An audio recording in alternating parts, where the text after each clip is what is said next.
It's my pleasure to share my ideas with you in the Memphis community. I'm sorry that we cannot meet in person, obviously. Nowadays, that's really something that happened in my previous life, right?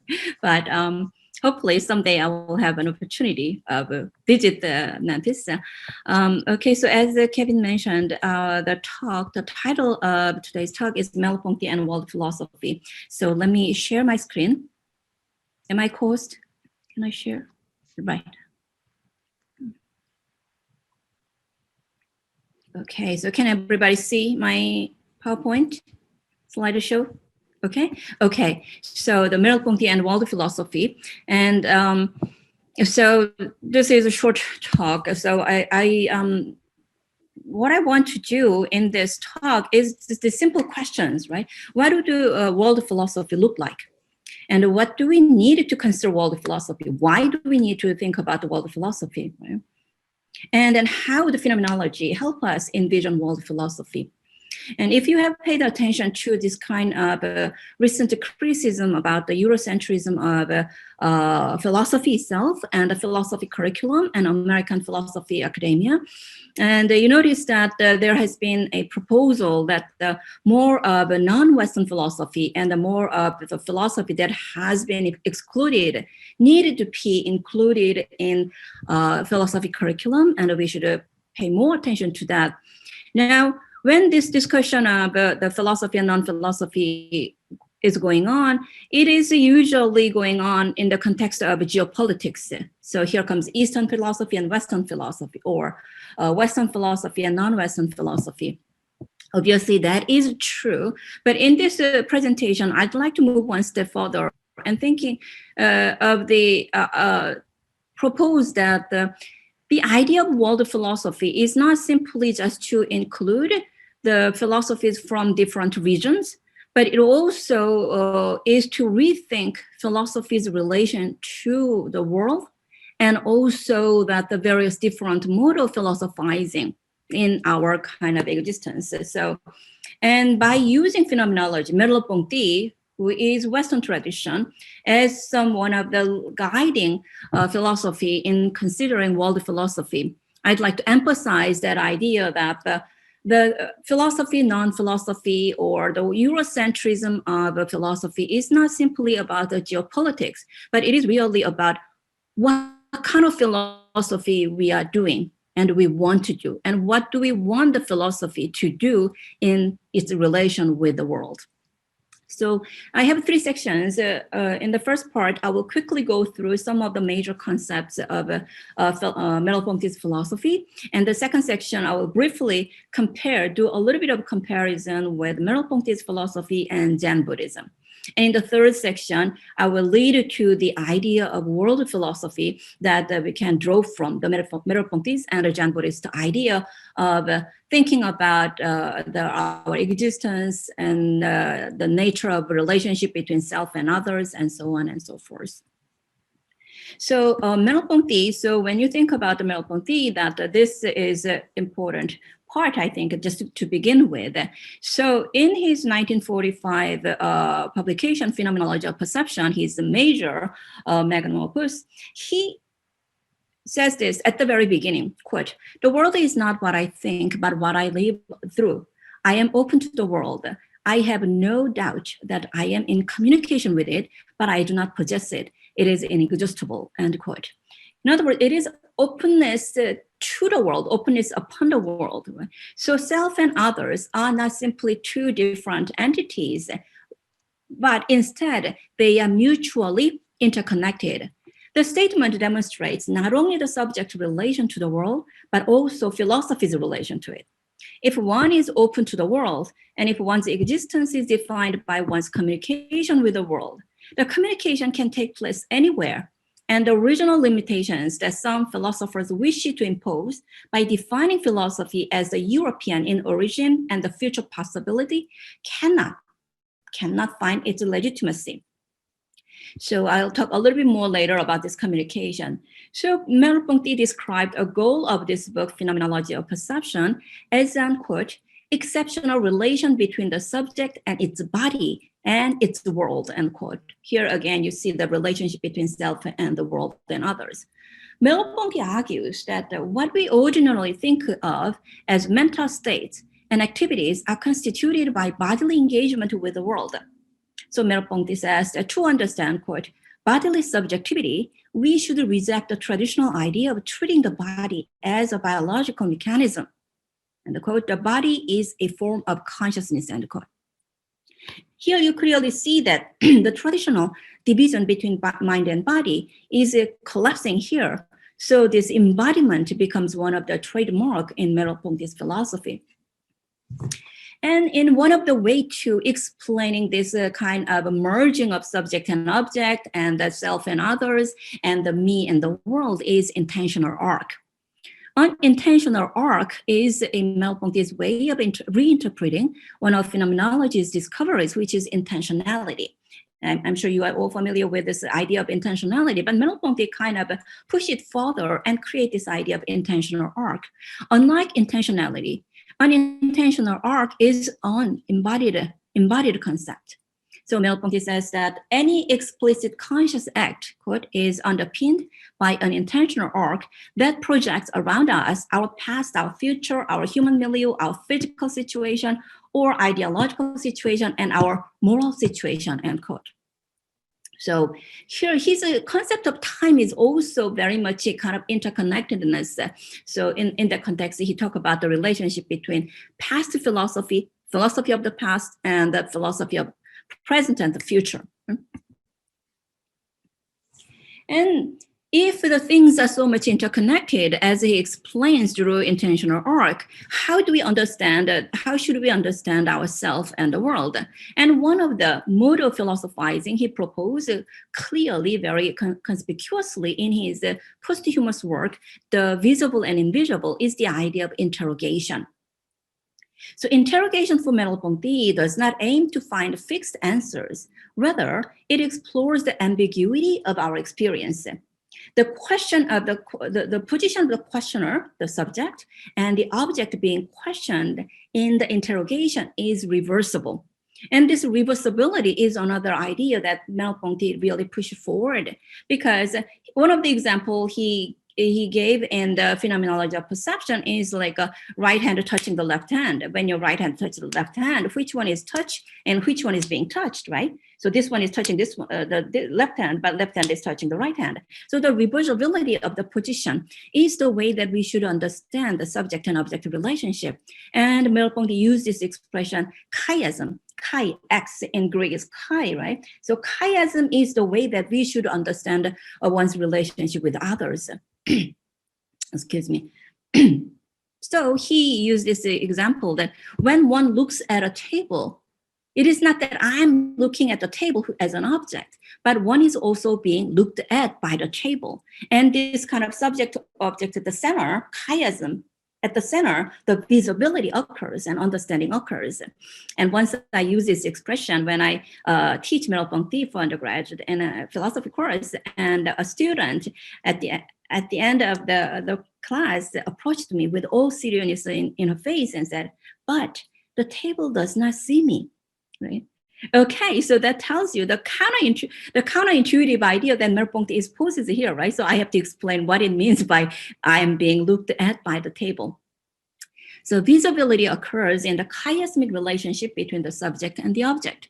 Merleau-Ponty thus proposes that interrogation must remain expression. This is another Merleau-Pontian, the vocabulary, right? Expression, meaning that philosophy is an open relationship between us and the world. And the only way that I can talk about the world or the others or of my own experience is simply an expression, right? I won't talk about that today, but this is interesting because 20th century Japanese philosopher Nishida Gitaro uses this expression as a core of individuals' encounter with the external world. So Merleau-Ponty calls the unreflected world of experience a brute being or wild being, l'être pris or l'être sauvage.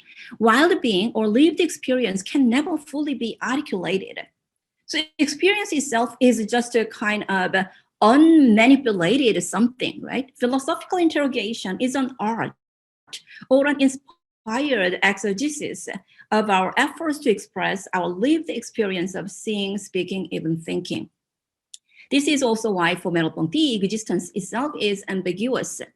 Merleau-Ponty uses the expression flash, la chair, to describe the thickness or ambiguity of existence and our experiences. So this kind of chiasm, ambiguity, flash, interconnectedness, intertwinedness, these are the kind of vocabularies Merleau-Ponty uses to describe the kind of interwovenness of the self and others. This is a good kind of segue to the Buddhist ideas. So here I will give a very brief comparison with Merleau-Ponty's phenomenology and Zen Buddhism. Merleau-Ponty's concept of chiasm or flesh are comparable to the Buddhist idea of interconnectedness. The Buddhist worldview holds that nothing in the world has an independent, permanent essence of its own. So that is where the idea that Buddhist concept of self is no self, because the self does not have independent, permanent essence, right? But the connection of all these different things. Things exist through multi-layered causes and conditions, and the web of interconnectedness that is the cause, and also the result of that causation explains the very thinness of our existence. This worldview thus has a direct impact on an individual's understanding of the self and the self's relation to others. If everything occurs through the the network of many things, and if this reality also applies to an individual self, the self, in fact, does not have a permanent essence, since the self is also a result of various causes and conditions. The self, the Buddhist idea of the self, is like what Merleau-Ponty calls the flesh thickness of interwovenness. Buddhist practice is a way to understand this reality of our existence. And this is not easy because it's in a way counterintuitive. We all think that we have our own kind of essence as a being, but then and the independent identity. But Buddhism would say that no, that is only tentative identity, right? From the Buddhist perspective, the first understanding that one's self exists completely separated from others as an island leads one to an egocentric position on the self and others. And this is important from Buddhist perspective because Buddhism is practice, right? So one might ask, okay, so if my self is like flesh, why is a problem? And Buddhism would say that will lead you to egocentric worldview, which will eventually cause you certain kind of painful experience. How do we realize such a thinness of our existence then? Like Merleau-Ponty, who emphasizes the importance of our daily experience and that there is no outside in our philosophizing, in Buddhism as well, each and every moment in daily activities can be a moment for one's awakening to the reality of one's existence. So I will give you just two examples that shows that the Buddhist approach to this the flash thinness of existence and how to get awakened to that fact. So one example is from Chinul, who is known as the founder of Korean Zen Buddhism, the 12th century Korean Zen master. He claimed that the mind is the Buddha, which means that that everybody has mind, right? So everybody is already Buddha, meaning that awakened being.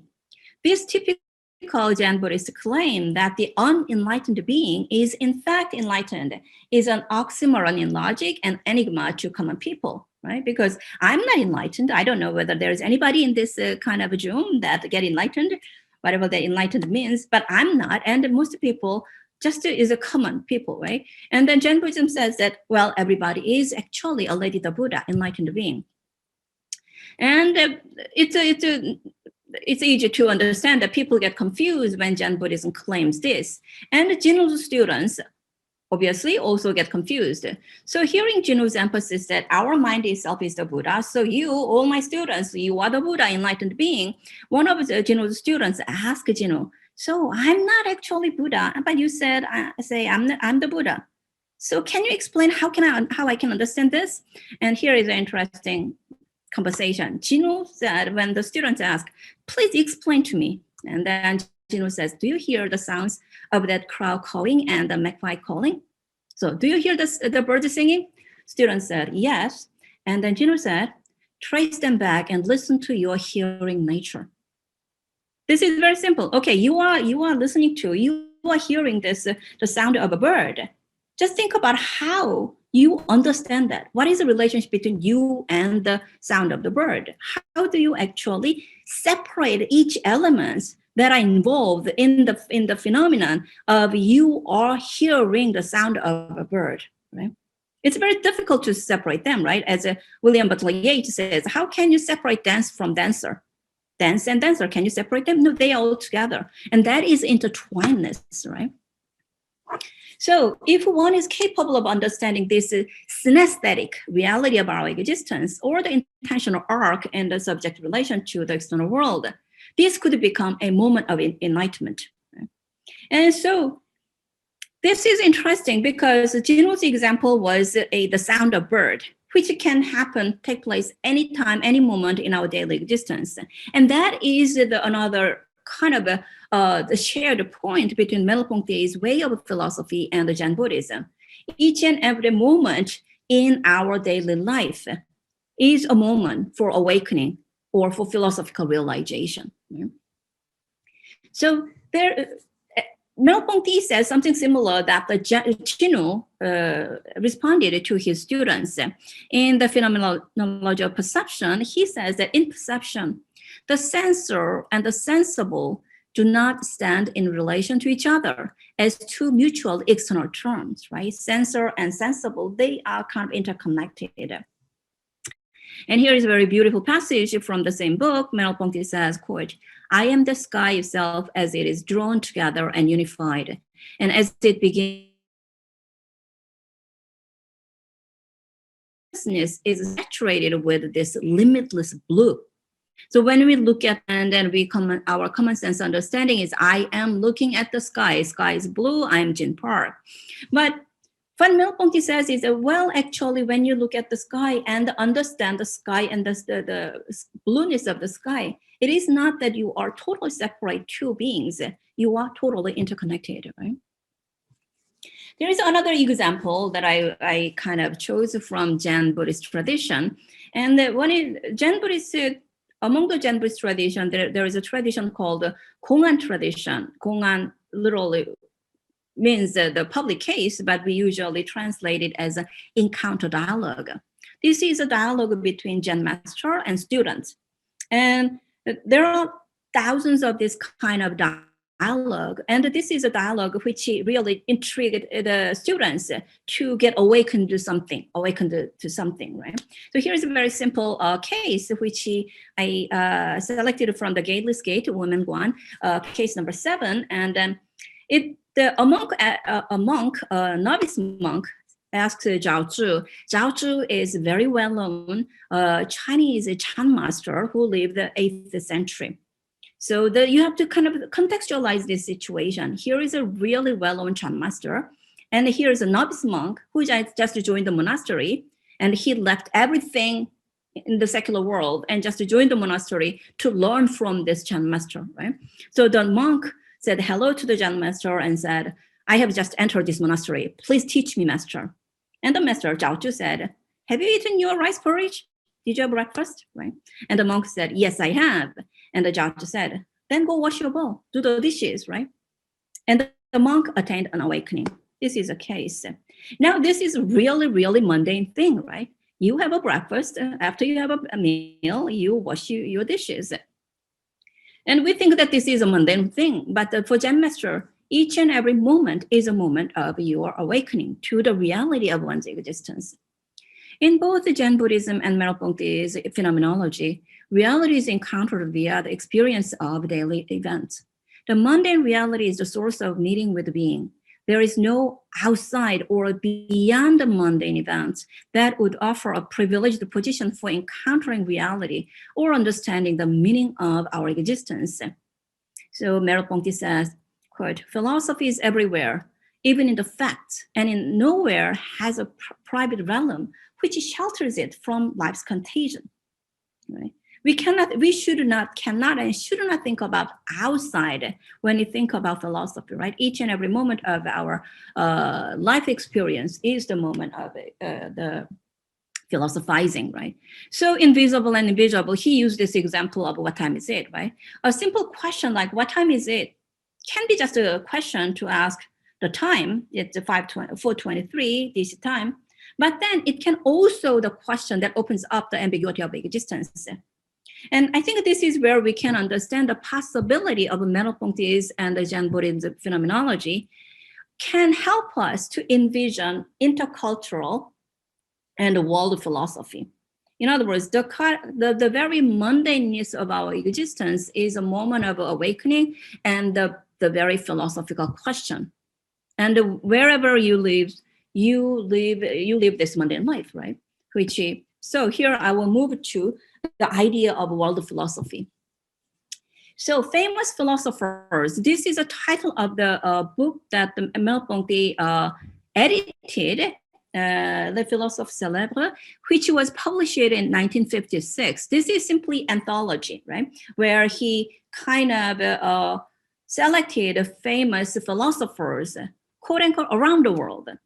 At the very beginning, in the foreword, Merleau-Ponty writes, quote, "Putting together an anthology about famous philosophers may seem to be an inoffensive undertaking. Yet, one does not attempt it without reservations. It raises the question of what idea one should have of the history of philosophy and even of philosophy itself," end quote. "An effort to create a history of philosophy might be unfaithful to what they, the great philosophers, were greatly concerned with, a truth which rises above opinion," end quote.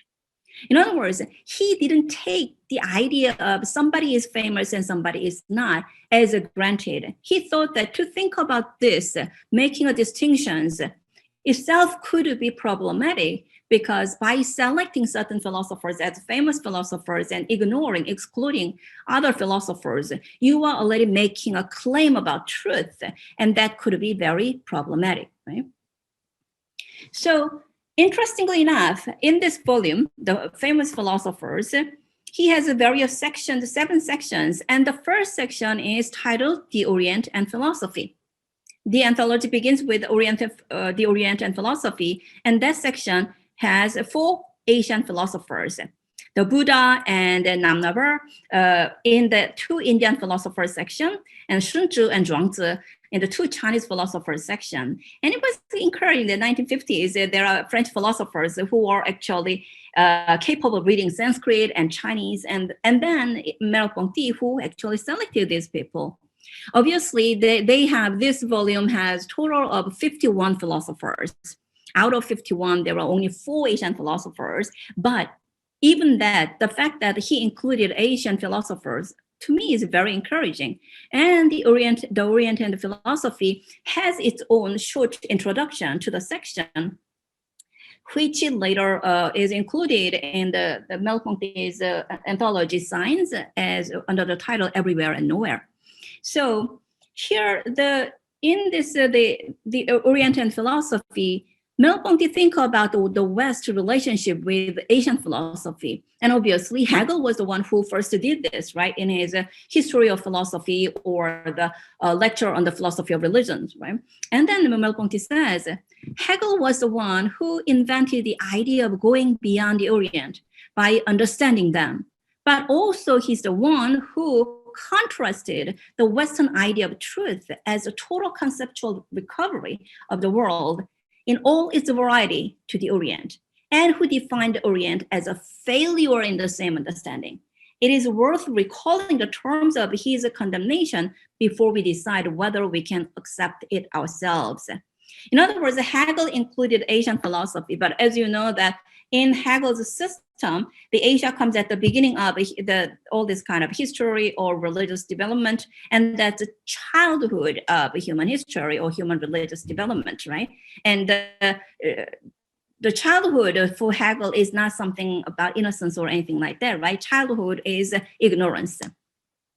But Merleau-Ponty is asking here whether this is a fair judgment of Asian philosophy, because as Merleau-Ponty says here, Hegel's create a standard himself or based on Western philosophy and trying to apply this standard to Asian philosophy and says that Asia failed to meet the standard created by the Western philosophy. And this is one of the major things we have to really think about when we think about world philosophy or philosophy of various different groups, right? There is somebody, some group, which create a standard and ask other groups that if you do not meet this standard, you are not par with us. You are not qualified, right? So Merleau-Ponty was clear about that, the very problem of Hegelian approach to world philosophy. Merleau-Ponty asks whether the Hegelian approach to the boundaries of philosophy, in which the West claims absolute authority over and the right of philosophy, can still be justified. And Merleau-Ponty's answer is no. So Merleau-Ponty says that, quote, if Western thought is what it claims to be, it must prove it by understanding all life worlds. And all life worlds means including East to West and then various different types of existence, right? So Merleau-Ponty obviously is aware that the cultural differences make it difficult for people in different culture to understand the different philosophies. For example, Asian philosophy might pose a difficulty for Westerners to understand, or it's vice versa, right? For Asian people to understand Western philosophy will be difficult because these are the philosophies from different cultural environment. Admitting that difficulties, still Merleau-Ponty thought that the lived experiences of the people in different cultures should offer us a variety of man's relationship with the being, which would clarify our understanding of ourselves, end quote. And this is exactly what we nowadays talk about, the diversity, right? Including people from different backgrounds, we can learn from each other. Everywhere and nowhere. So this is the very kind of dictum for world philosophy from Merleau-Ponty's perspective, from my understanding, right? The quote, there is not a philosophy, not a philosophy, this is italicized original. He emphasized there is not one philosophy, a philosophy, which contains all philosophies. Philosophy as a whole is at certain moments in each philosophy. To take up the celebrated phrase again, philosophy's center is everywhere, its circumference nowhere, end quote. I believe that this statement should be an ultimatum in our vision for world philosophy. As much as lived experience is the basis of our philosophizing, so does philosophy exist anywhere and everywhere that lived experience exists, which guarantees the legitimacy of any philosophical tradition in so much as that tradition is an expression of our existence. And this idea of the intertwinedness is also reflected in his understanding of the philosophy of the past. And I think it's a very interesting way of seeing our relationship with the history, heritage of philosophy, right? The philosophy's relationship to different cultural traditions should be similar to the way Merleau-Ponty explains our relations to the philosophy of the past. And quote, past philosophies do not survive in their spirit alone as stages of final system. Their access to the timelessness is no museum entrance. They endure with their truths and follies as total undertakings, or they do not endure at all, end quote. In other words, we try to learn about the past philosophy not to understand them and like a museum fixed identity, but because of our dialogue with them. And at a certain point, Merleau-Ponty also said, interestingly, he said, well, we try to learn the past philosophers, not to solve their problems with our wisdom, but to solve our problem with their wisdom, right? The past should have an impact on the present and should be reconstructed. Like the left hand touching the right hand for Merleau-Ponty, the past, present, future intertwine in our lives, and different philosophies are like that as well. So the implication of Merleau-Ponty's endorsement of the existence of different philosophies in different cultures is not limited to the geopolitics of philosophy. Right? So as I mentioned at the beginning of this talk, the marginalization of philosophy from a certain region of the world is also reflected in the marginalization of the thought systems of specific groups that have been disregarded. For example, women's philosophy, women have been excluded in the philosophy tradition for a long time, and still is at the marginal position, right? So Merleau-Ponty addressed this very clearly. Addressing the limitations of Hegel's world philosophy, Merleau-Ponty did not fail to note that the problem that divides Eastern and Western philosophies runs deeper than geopolitics. As Merleau-Ponty says, quote, pure and absolute philosophy, in the name of which Hegel excluded the Orient, also excludes a good part of the Western past. So I think this is exactly what the philosophy curriculum should be aware of. The life stories and the lived experiences of marginalized groups, women in philosophy in the traditional sense, African-American philosophy in the US, or the philosophy of disability, all these marginalized groups, their philosophies have been excluded in the domain of philosophy by the same logic that the West has excluded non-Western philosophy, right? And here I just add one passage from Jacques Derrida. Jacques Derrida asks, as you know, the margins of philosophy, right? If philosophy has a margin, what kind of philosophy can it be, right? So Derrida even proposed that the right to philosophy should be included in human rights. And I thought this is a very interesting idea. Since like other basic rights, the right to philosophy is a demand to be treated and understood as a human being in one's own modes of existence and by their expression. So just to conclude, in Merleau-Ponty's works, we see that the vision of the self and the self's relation to others is closely connected to philosophy's relation to the world. Philosophy is not a completed object we need to study, nor is the world something that is already made.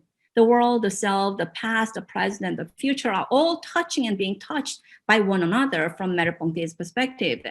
And for Merleau-Ponty, this is related to the openness of dialectics. That is, a dialectic that does not have a final goal of completion, but one that is constantly interacting with others and creating the new. And Merleau-Ponty thought that this interaction with the Eastern and Western and non-Western philosophy is like a dialectical movement, right? But this dialectical movement does not have a final goal.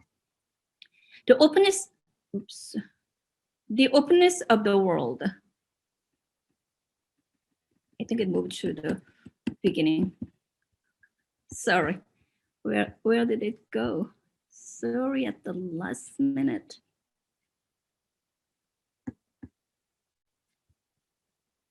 Sorry for that. For Merleau-Ponty, this is related to the openness of dialectics. That is, a dialectic that does not have a final goal of completion, but one that is constantly interacting with others and creating the new. The openness of the world and the self, for which the Merleau-Ponty used the expression openness unto the world, right, also applies to being open to different philosophies, be they regional, like Asian philosophy, African philosophy, Latin American philosophy, and so on and so forth, or related to other forms of differences, like women's philosophy, all these different types of philosophy. Thank you. I will stop here.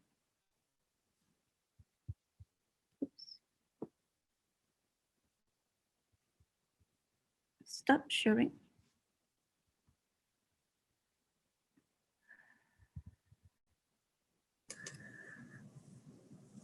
Thank you for that talk. We have some questions in the works. Mike, instead of me reading your question for you, are you okay unmuting and go ahead and asking your question directly to Jen?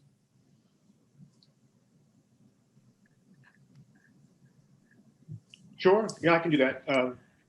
Hi, thank you so much for the talk. I just had a fairly straightforward question. I'm wondering how you understand the project, so to speak, of world philosophy in relation to sort of contemporary discussions of decolonizing philosophy or epistemic decolonization. Do you see them as allied or different branches of the same project, or how you see that relation?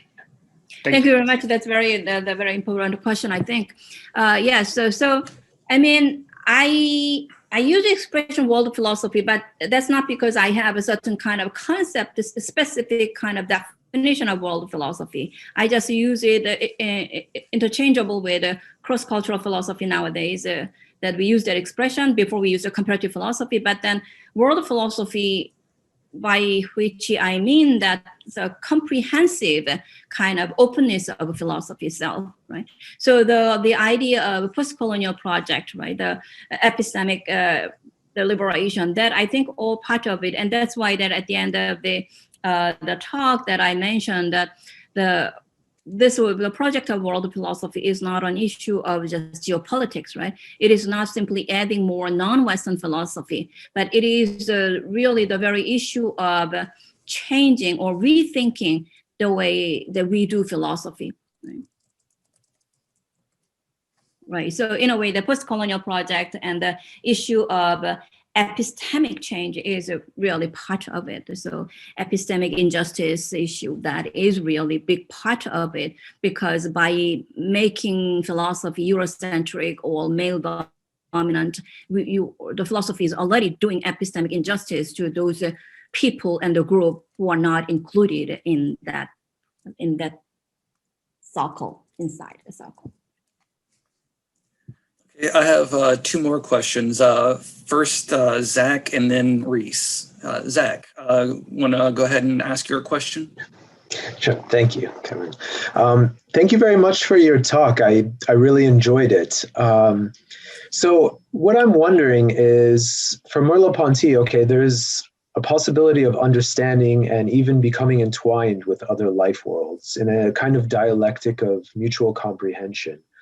What I'm wondering is how Merleau-Ponty differs from Husserl on this point.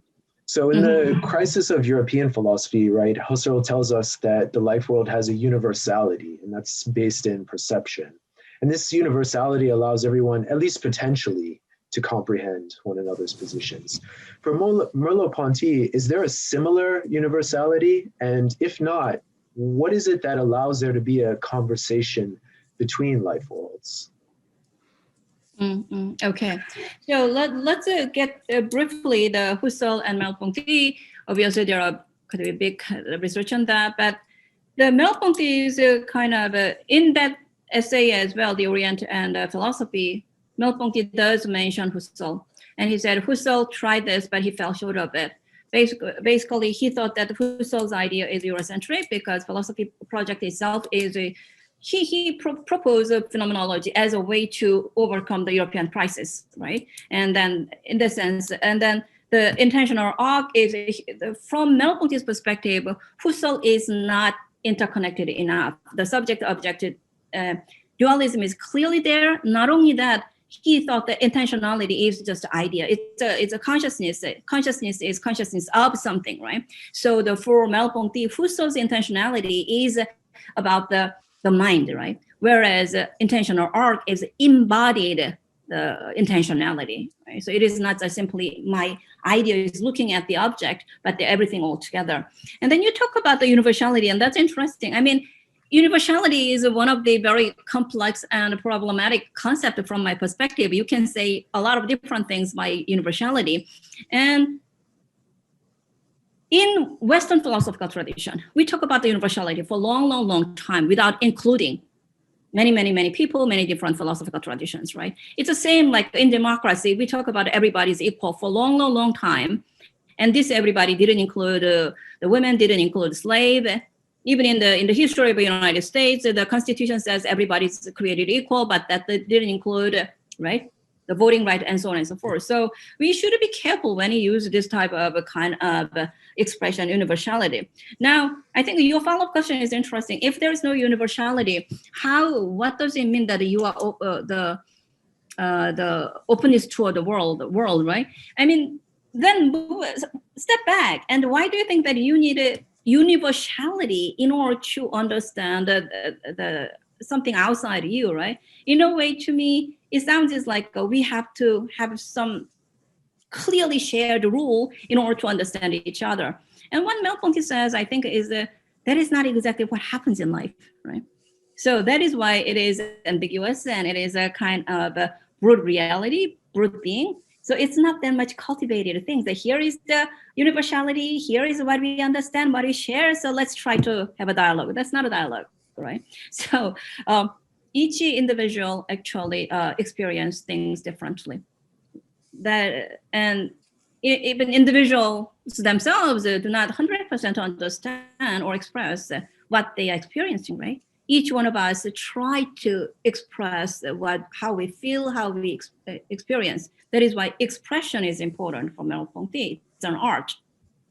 The same. I understand myself and I understand you in a way that in my own way, you do the same in your own way. There, the important thing is openness, right? So trying to see that, what do you know? What do you know about me? What do you know about the world? What do you know about the blueness of the sky? And there, in the kind of this exchange itself should be a kind of the way to expand our horizon.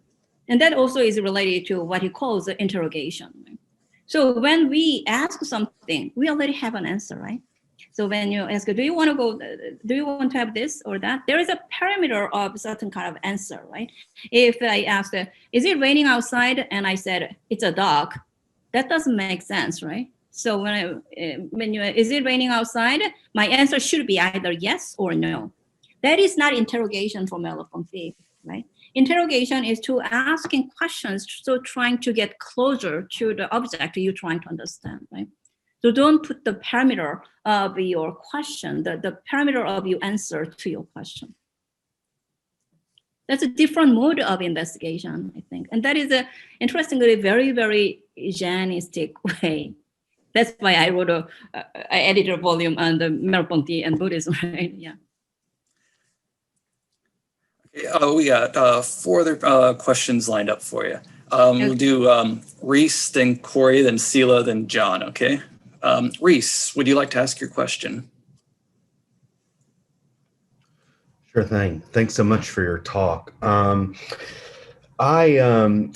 really interested in what you're describing here because and I know that you wrote a review of Kuo-Ying Lau's book on cultural understanding, and so I'm feeling a lot of the resonance here with that. So, and because of that, I was just curious about how you see yourself either differing from his project or extending it, because it would seem that, you know, the idea that Kuo-Ying works with is that you need to actually inhabit the life world of another for there to be this intercultural flesh, to actually put yourself in the life world like you were describing with Zach. You're not just having a casual encounter with it. But at the same time, it also seems, I think he responds to this in the book, but it's sort of like, you know, you can't just participate. I think this is his example. You can't just participate in a tea ceremony wherever you are and think that you're actually embodying yourself in that cultural context. Mm-hmm. So in sort of the way that you're describing this opening up of the life world here, I'm just wondering how you're responding to his work and how you're improving upon it and the like. Yeah, thank you very much for mentioning about that review. Actually, we did a book panel on that. So the review is from that book panel. I think it was a SACP, Society for Asian and Comparative Philosophy. We did a book panel on his book. So what I mentioned in the review at the panel and then in the publication is that, so if you really fundamental ideas, obviously I fully agree with him. And Merleau-Ponty is really one of the best kind of example to use when we really do the intercultural philosophy. And then another figure that in my research is Derrida. Jacques Derrida is another but in terms of really Derrida still has Eurocentrism, right? But Merleau-Ponty has I think less the thing that, but then, well, okay, so don't do it that way. But anyway, though, so Merleau-Ponty is a good way of doing the cross-cultural philosophy. And then Walking's one is that I really enjoyed that book. A couple of problems I had is first with that, you know, when you do cross-cultural philosophy, there is certain kind of a problem or the kind of a positionality, because Asian philosophy has been so much marginalized. When I represent Western Asian philosophy, I feel like I should be a kind of a missionary of Asian philosophy, right? So I should first tell people this is the good part of Asian philosophy instead of criticize the problem within Asian philosophy. And that still exists because Asian philosophy is such a marginalized position. And Wang Ying did it in that book. He constantly kind of saying that Asia is good, Asian philosophy is good. I don't think that is the way we should do it. And another point that I constantly emphasize is that when we do comparative philosophy and cross-cultural philosophy, and we always do something like a matching game. Okay, so does Asia have this? And then we say, oh yeah, Asia has this. And the West say, does Asia have this? Yes, we have this. It's a constantly kind of catching up with what West put as a standard. So in that book, he says that what was the example? Some example that and then he said, well, Asia has this example in the case of Manchus. I don't think that example worked. But then I understand the pressure that he had to provide something from West Asian perspective. So that is something that I had to constantly resist as somebody who does cross-cultural philosophy. But there is only so much I can do because compared to Western philosophy, Asian philosophy is not known that much. When I do the cross-cultural philosophy, Asian philosophy is like in a minority position. So I have to first explain what Asian philosophy is before I criticize it, right? That's a really big problem. I always felt like I'm a missionary of Buddhism, I'm a missionary of Korean philosophy, and I'm a missionary of somebody, which is not philosophy, right? But so I'm more and more, I'm trying to kind of move to that direction, criticizing equally Western tradition and Asian tradition. But as I said, that is a problem, right? The kind of imbalance. We are doing a comparison, but these two objects are not actually equal in the power dynamics. So, and then other side, the Asian part, people say that, well, Asia has this and Asia has that. And the other side is the example you gave, right? So in those who do Western philosophy, they would say that, okay, I do tea ceremony, so I know Japanese philosophy. Well, it's better than not knowing, but so recently there was a kind of a list of a question about the ethics of translation. And the question was, what do you think about the translation of Chinese philosophy text by the person who does not know Chinese, right? You think it's absurd, right? But it happens. There are people who do the translation based on the translation. So we had, perhaps there can be another creative rewriting of the ideas, but then can you say it's a translation, it's not interpretation, and so on and so forth. Thank you. Sure. So next up on my list, I have a question from Corey. Corey, would you like to ask your question? Sure. Thank you so much for your talk. I'm interested as we're talking about this concept of interrogation, and you got to this a little bit in the part about Derrida, but I want to ask a question about symmetry as it deals with this interaction between one and another, right? So the subject and object, or however you want to describe it. It seems to me as though in order to do the type of world philosophy that's being proposed, there has to be a sort of equal footing between the one and the other, right?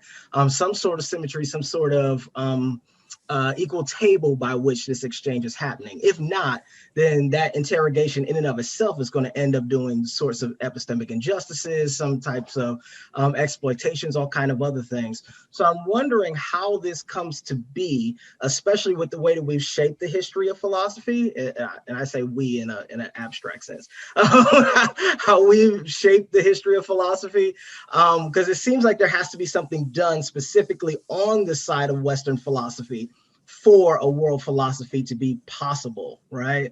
It has to be a changing of the landscape, at least in my mind. So I would love to hear your thoughts on that. Thank you very much for the question. And I think that's an important issue. And I think it is related to the earlier question, the power dynamics, which already exist in these different philosophical traditions. And now we try to create a world philosophy or cross-cultural philosophy, right? So your proposal is that, well, interrogation is fine, but then first you have to make a kind of equal balance of this different power. And my answer is that, unfortunately, I don't think that it's going to work that way, right? So In other words, I don't know whether we will kind of get to that situation. So in other words, if we think that, okay, we need to correct this, but before we correct this, we want to do this first, right? And by doing that, you are repeating the problem of the previous generation, right? So interrogation is changing the mode of philosophizing. Before, from Merleau-Ponty's perspective and Jan Burin's perspective, we understand others, for example, by defining others already. So there's the essence of the other. So I know the other, right? And then say that, oh, you are good, you are bad, you are worthy, you are not worthy. And there comes a value judgment. Interrogation prevents this value judgment and definition of the other, and self as well. It constantly questions the identity and the values and meaning of me and others. If we can do that, then we will see that existing power dynamics in which the power dynamics means a hierarchical relationship, right? And you want to get rid of the hierarchical relationship first and then get to the interrogation. But I don't think that is the procedure, because that's not going to happen, right? So as Derrida said, we cannot get rid of metaphysics, even though it's problematic. We have to constantly creating a rupture. Right? So students sometimes ask, so is it possible to completely get rid of racism? And I said, no, unfortunately, I don't think so. It is not an issue of completely get rid of something, right? By doing that, you already essentialize this something. It is rather to change the direction totally, right? It's a radical transformation that we need. And if we say that, well, we need to first to do this, and then I want to be in a same footing by using the same trick, which created this hierarchy, then that's not going to work. So I think that Merleau-Ponty's proposal of interrogation is a way to change this direction, and by doing that, gradually dismantling this hierarchical relationship. So the power dynamics kind of become dismantled slowly as we move toward this direction, instead of going step by step that you're going to solve the problem power and get to the interrogation. It's not a kind of a happy procedure, but we want to first get rid of everything, right? So my students have, a number of them is interested in abolitionist idea, right? We should get rid of capitalism, we should get rid of prison. I know that we should, but then what would be the procedure? I think that is important. Okay, next we have a question from Sila, a nice Hegel question. Sila, would you like to ask your question? Sure. So actually my question is kind of on the same vein as just what you were saying just a moment ago, that we should kind of, instead of trying to get rid of things, rather kind of integrate ideas. And I think that's something that's kind of important in Hegel's philosophy. So I wanted to get your opinion on this. So I wrote to Kevin in my question that in the first few paragraphs of the preface of the Phenomenology of Spirit, Hegel actually talks about how we shouldn't consider philosophical ideas or as either right or wrong, but rather see them as a part of kind of natural unfolding of things, and consider each of these ideas as, with the context in which they developed, with the world in which they came about, and form a better kind of comprehension of them. And that's a better way of doing philosophy, rather than to just have these dichotomies of saying, this is bad, this is good, and because that might, show us our own incompleteness and our own philosophy. So, right, exactly. Really, yeah. I was wondering if that, if this could give us a different approach to his reading his world philosophy, because he does say problematic things, as you pointed out. Thank you very much. Yeah, that's a very good question, and I think you are right about the kind of contribution of Hegel, right? It's just creating dialectics, so then they're really challenging the traditional idea of this dualism, right? thesis and antithesis, and the opposite things can get together and create a new thing. But that contribution should be acknowledged. And then the Merleau-Ponty's problem with that, and I agree with him fully, is that, and I think Derrida said the same thing in his article on Hegel, that Hegel's dialectics stop being a dialectic at a certain point because it has a final conclusion point. So, in other words, if you see that the history of philosophy, which goes from Asia all the way to German, right? German is a final destination. If you look at the history of religion, it starts from Asia and eventually it ends in Christianity. So this dialectics in Hegel, has a kind of a final point. And Merleau-Ponty says that you cannot do the dialectics that way, right? So if the opposite things constantly interact, create a new thing, that should continue. And that's my passage in that at the end of my slide, that Merleau-Ponty think this relationship between different philosophies, East and the West, or the past and the present philosophies, their relationship is dialectic. But that does not have an ending, right? And that's the Merleau-Ponty's criticism of Hegel. Yes. Could I just respond quickly? So I think it's,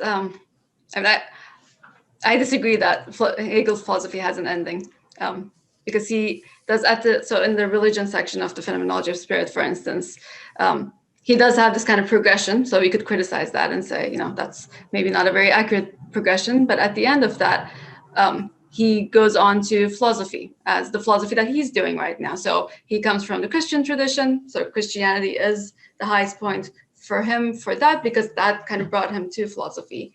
And then he has absolute knowing, which is the whole process of this cognition and knowledge attaining process that happens in the Phenomenology of Spirit as a whole.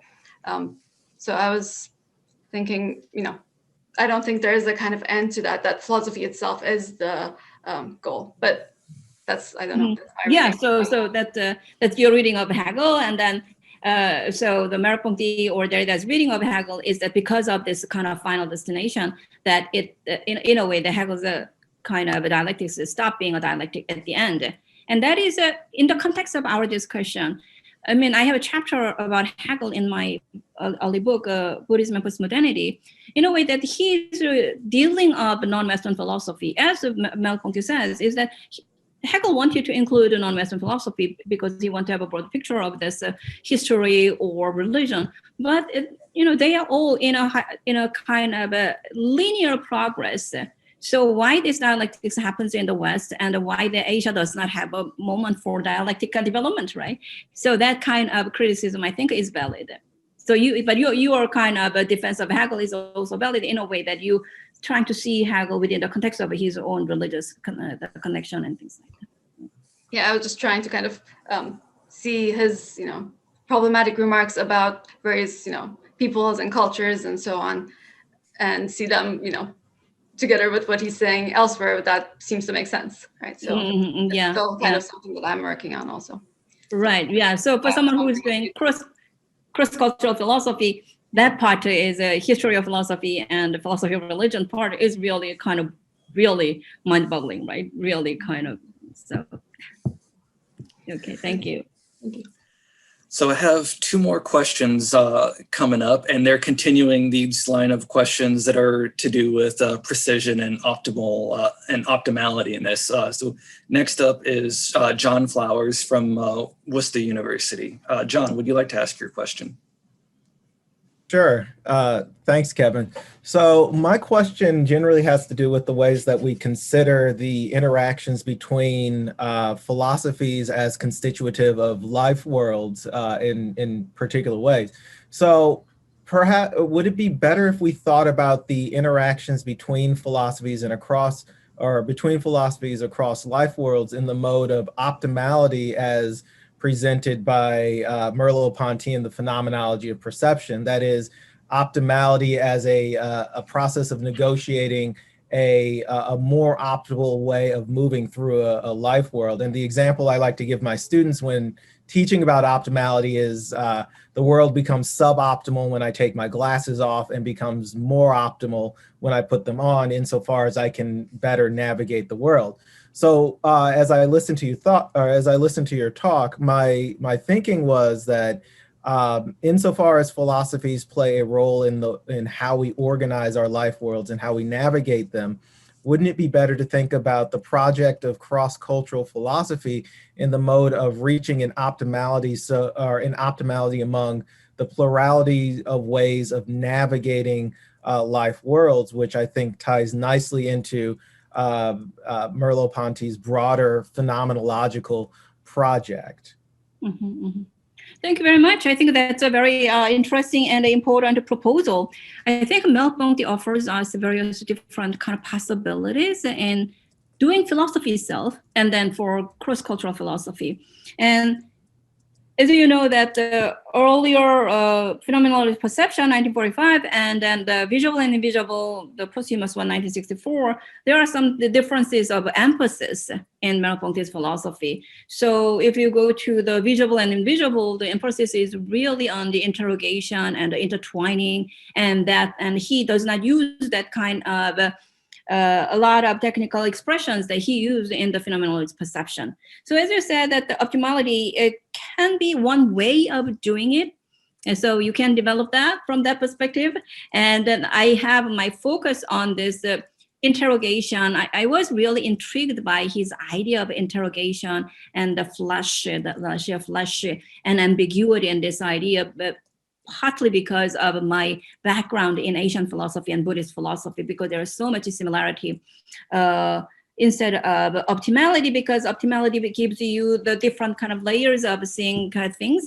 So you are right if you see that the multicultural kind of philosophy, then it can work there. So I'm not saying that the interrogation or flash is the only way of doing cross-cultural philosophy from Merleau-Ponty's perspective. And I think that he offers various different kind of possibilities. So sort of keying off of this question on precision, we have Adam wanted to ask a similar question. Adam, do you want to go ahead? Hi, Professor Park. How are you? Hi. So I have a question about this idea of applying just the bare phenomenology of sort of contacting and the other that you spoke about with Ponty to the complexity of the situation of encountering an entirely different system or systems of philosophical thought. And just to sort of push back against it a little bit, or maybe just make an argument that encountering an entirely different school of thought is not as simple, for instance, as one hand touching another hand, right? And to reduce it down to just phenomenological argument, it's a good way in to like make the argument that yes, this is possible theoretically, but what about the nuts and bolts of actually doing it?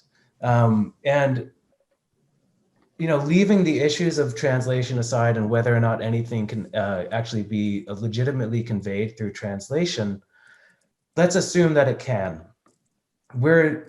If you look at the complexity of Indian philosophical schools, for instance, they're all engaged in specific projects that are in dialogue with one another, and that dialogue has its own history that goes on for 1,500 years or so. Even philosophy like the bare philosophical bones that the Buddha lays out in sutras, those are actually grow out of dialogues with other groups in India on the ground. And one of the, as somebody who's a Buddhist studies person and South Asian religions person, one of the things that's frustrating when I encounter Western attempts to incorporate Asian philosophy is that the tendency is to immediately think that you understand the Asian philosopher. And this is actually where Hegel usually is wrong. His reading of Buddhism is just wrong mostly. And this happens a lot of times, so there's this tendency to think that Asian philosophies are actually easily understandable, probably growing out of that Eurocentric, stuff that we don't have to go into. And they're underestimated, their complexity is underestimated. So what would you propose as a solution to that? And also just to point out one little thing is like, the comparison that you chose, or the material you chose to compare with, the koan, is arguably the most simple form of logical reasoning. It's almost, it's a classical form that Westerners are already aware of, and that is like easier to sort of contact. And that's great because it's a great bridge into looking into those cultures further and those philosophical systems farther. But there are other forms of expressing philosophy than the koan that are very, very involved and that take huge amounts of time commitment and are in themselves micro-comparative if you want to try to even understand them before you even get to any kind of East-West conversation. So what do we do about that problem? Okay, thank you very much. Real practical issues. And then think about this. So when I say that the cross-cultural philosophy, world philosophy, and then philosophy curriculum need to be revised, obviously, I'm not saying that everybody should learn about Asian philosophy and so on and so forth. But then there should be fundamental awareness, right? Awareness that the diversifying our philosophy curriculum and the environment of philosophy academia in the West and in the United States is really good for the health of philosophy itself. Now, you mentioned that the Indian philosophy is very complex. Yes, Buddhism is terribly complex. And Zen Buddhism is terribly complex too, in fact, even though we do not do that kind of thing in English-speaking world that much. But think it the other way around. How easy do you think to understand Kant for Asian people? How easy is Hegel? How is Plato? Plato is a little bit better? No. How easy is Plato? And I had a lot of problem when I was in Korea reading. I mostly read Western philosophy, right? Because in my university, they didn't teach Asian philosophy. So I just studied Western philosophy, right? I just read British philosophy all by myself. Now, situation is not too much different. There are a couple of courses on Asian philosophy in Korea even. So how easy do you think that for Asian girl who grew up in Korea to understand Husserl, for example? I read Husserl, right? It was actually not possible to understand what is happening here. What kind of European crisis is he talking about, right? So, I mean, at the time I thought that way as a college student. The situation is the same, but Western, non-Western people, Asian people, study Hegel, study Husserl, go to Germany, get a degree on Husserl or Heidegger or Kant, right? So it is not an issue of any certain philosophy is complex or not complex.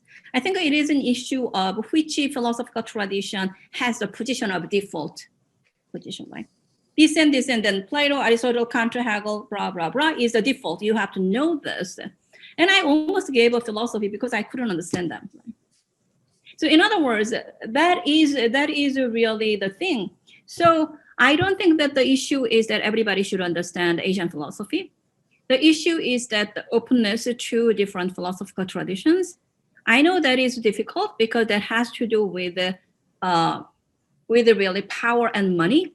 In order for one professor who's teaching Asian philosophy, you have to remove the faculty member who teaches Western philosophy. This is curriculum war US went through during the 70s, 80s, right? The same thing need to happen, but there are different kind of possibilities. So my position is the first position in my department on Asian philosophy. They just create this position because there was a demand from students about Asian things. So if there are demands from the students, they are the one who pay tuition. So in a way, there are various different kind of practical ways that you can really expand the horizon of philosophy. And then there will be certain kind of hostility because it has to do power, right? Like the power conflict does not happen only in the capital between Republican and Democrats, right? But we have to constantly aware of the problem of such kind of centric type of philosophy, right? Just male philosophers and European philosophers and excluding different kind of types of philosophy. That's not healthy. And more that won't be healthy if our society is constantly emphasizing diversity, inclusion, and equity, right? So I think this part is more of the awareness issue, right? And then after that, how you actually make it possible, execute it. And that has to do with really practical. I'm chair of the department, and I know that it's difficult to demand one line in philosophy. They wouldn't give it one new line in philosophy, but constantly we have to make an argument that why it is important to teach different types of philosophy, why that our students need to learn Asian philosophy as much as Plato, Aristotle, Kant, Hegel. If they're gonna be a engaged citizen of the world, and we live in a globalized society. So we have to make all this kind of argument to expand the horizon of our philosophy and philosophy curriculum and the philosophy faculty members. Yeah, I imagine one of the challenges is that Asian philosophy tends to representing half the globe in a department. If we get one, then people say we have one and we're done. Yeah. Which in Asian philosophy, generally speaking, it's Chinese and Indian philosophy. And when I hear someone talking about Japanese philosophy, they usually talk about Zen or Kyoto school. And the number of people who talk about Korean philosophy, I think, is even less than that. Yeah, so I do Korean philosophy, so I always say I'm doing philosophy at the margin of the margin, right?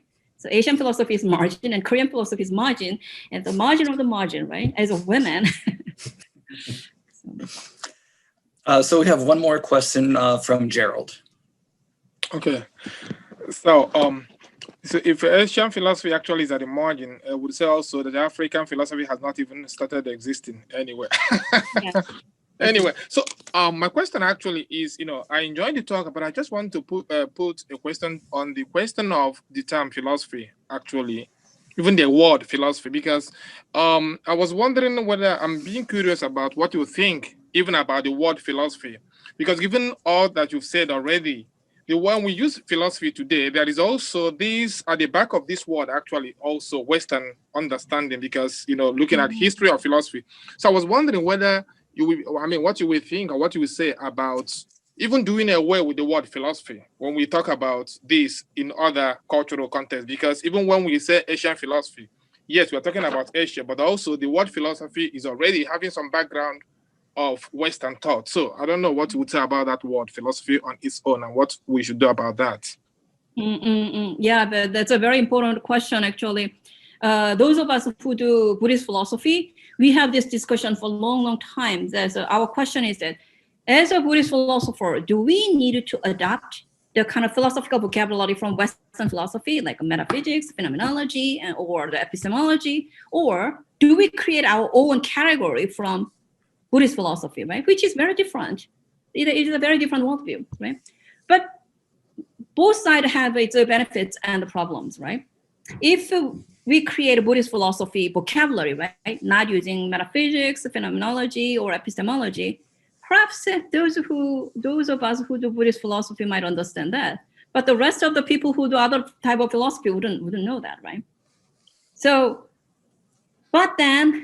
we now more and more tend to adopt Western philosophical vocabulary in Buddhist philosophy. Then the problem is that we have to squeeze Buddhist concept into that, right? Is it this Buddhist philosophy, the epistemology or phenomenology or whatever, right? So, but then I think for now, even the vocabulary philosophy did not exist in East Asia, you know that, right? It is a translation from Western philosophy, and East Asia didn't have this expression until mid-19th century. But I think now, if you kind of gauge the benefit and the problems, for the time being, I think that we should use this expression in a way, and that also has a lot to do with the power dynamics, right? So we should, in a way, adopt the Western kind of standard vocabularies, but constantly alert people that different tradition has different way of approaching this. So some Asian philosophers, they use this expression called thought instead of philosophy. That's a literal translation of East Asian tradition, right?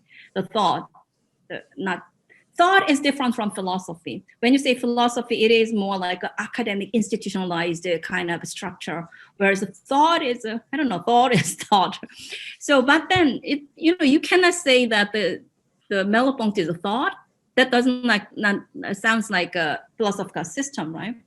So, I mean, as far as we are aware of the problems, I think it's good that we constantly remind ourselves and others that when we use this expression philosophy, it's based on the Western tradition, but that does not mean that Asia did not have a philosophy, but we are using this expression. I mean, because the philosophy has Western definition, that an Asia and non-Western thought tradition has been excluded, right? Because that is a standard. But Merleau-Ponty was questioning that practice itself, right?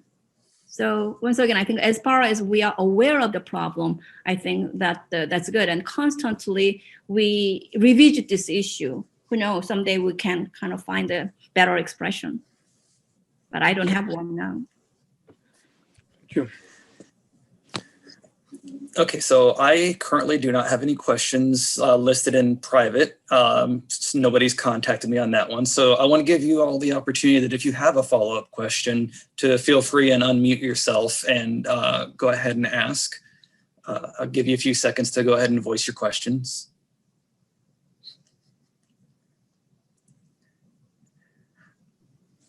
So, okay, in continuation already with the question I asked already. So I was wondering, given your answer already, does that then, giving up, already not having made all this, our argument, a failed project? A failed project in the sense that if we are condemned to be using the Western expression in terms of, the philosophical terms, even the word philosophy itself already, does not that mean then that the possibility of, disengaging ourselves from the Western concept and Western philosophy, no matter where we go, no matter how we apply it, is already a failed project? You know what? If you see East Asian thinkers, the late 19th century and early 20th century, the first generation of Eastern philosophers who learned this Western philosophy, right? They struggled to figure out whether Buddhism is philosophy or religion, right? What is Buddhism different from Western philosophy or same? They struggled. And I felt a little bit ashamed because that generation was struggling with that. Now we do not struggle, we do not do struggling, and we just accept the Western philosophy, right? So at one point I said, well, that means that the Western power became stronger now than the 19th century when the East was struggling. But I mean, the thing is, I do not have any other kind of expression to use that to completely separate this tradition called philosophy, right, with Western baggage. So I think the approach at this point should be Derridian. It's a deconstruction, which is interruption, right? Constantly interrupting the tradition, so that eventually the Western tradition itself, because it's been interrupted, will change, right? And then Asian element will include it. African element will be included in it.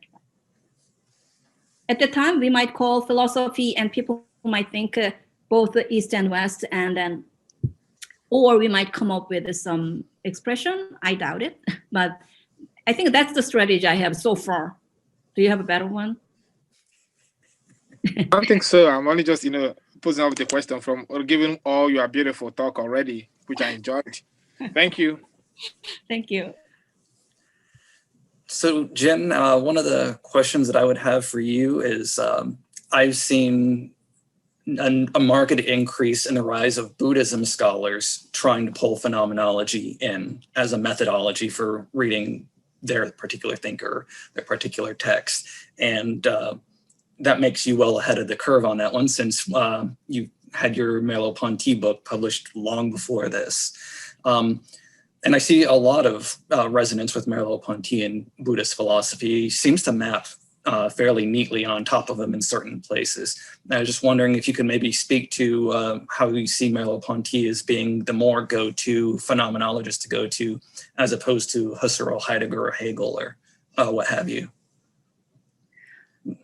I think Merleau-Ponty is, even though he's a phenomenologist, is different from Husserl or Heidegger. Obviously, he heavily indebted to them, right? I mean, that cannot deny. And then he learned intentionality and make an intentional arc. He used this being in the world from Heidegger, but his idea is not Dasein, right? So he indebted it to this major phenomenologist. But then I think Merleau-Ponty's approach is really different from Husserl or Heidegger, or especially Husserl, right? And that's why I think Merleau-Ponty was not taught for a long time in philosophy department. It's recently that the Merleau-Ponty really got accepted as a philosopher because he was so different. I mean, my advisor, Hugh Silverman, he was a Merleau-Ponty scholar, but he couldn't teach Merleau-Ponty in grad course because they didn't teach it. And then around the time that I almost finished my PhD and my dissertation, he offered the course Merleau-Ponty, and he was so emotional, thinking that now I can offer Merleau-Ponty in a graduate seminar, right? And one of my students, MA students, he did undergrad in analytic philosophy tradition, and then I offered a course on Merleau-Ponty, and he said, well, Merleau-Ponty is crazy. And he said, well, all the Merleau-Ponty is okay, phenomenology of perception, right? But later Merleau-Ponty he's crazy. So this kind of tells you the very difference between Husserl, Heidegger, and Merleau-Ponty, right? And in a way, because he's that different, there's a lot more similarities with the Merleau-Ponty and Asian philosophy, which is very different from quote unquote metaphysical or modern Western continental philosophy. So, yeah. Okay, so if there are no other questions, I'd like to thank you, Jen, for coming out and giving us this wonderful talk. It was really enjoyable. Give you the Thank you very round of much. applause. Thank you very much for all the questions. It's really great.